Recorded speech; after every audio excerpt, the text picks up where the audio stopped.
اور democratic progressive آزاد party کے chairman Ghulam نبی آزاد نے راجوری ضلع کے علاقے کالاکوٹ میں عوامی ریلی سے خطاب کیا۔ کالاکوٹ اور ملحقہ علاقوں کے لوگوں نے بڑی تعداد میں شرکت کی۔ آزاد نے کہا کہ اگر ان کی حکومت بنتی ہے تو وہ بے روزگاری کا خاتمہ کریں گے۔ انہوں نے کہا کہ بے روزگاری جموں اور کشمیر کا بڑا مسئلہ ہے۔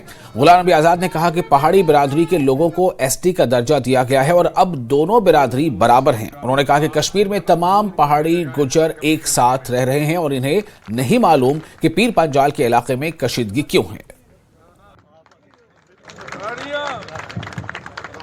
سب سے ریکویسٹ ہے پہاڑی بھائیوں سے بھی گجر بھائیوں سے، آپ ریزرویشن دونوں کو ہے، پریم سے رہیے، پیار سے رہیے، نفرت کے بغیر رہیے، سب کو رہنا یہیں، پہاڑیوں کو بھی گجر بھائیوں کو بھی، تو ایک دوسرے کے خلاف نفرت نہیں ہونی چاہیے۔ آخر دوسری اسٹیٹ میں بھی، دوسرے حصوں میں بھی اسٹیٹ، چناب ویلی میں، کٹھوا میں، ادھمپور میں، جموں میں، کشمیر وادی میں ہمارے گجر بھائی بھی ہیں، پہاڑی بھائی بھی ہیں، کشمیری بھائی بھی ہیں، بڑے پیار سے رہتے ہیں۔ تو پتہ نہیں یہاں پیر پنچال میں ہی یہ کیوں تناؤ ہے۔ اب تناؤ ختم ہونا چاہیے اور اکٹھے مل جل کے کام سب کو کرنا چاہیے۔ جموں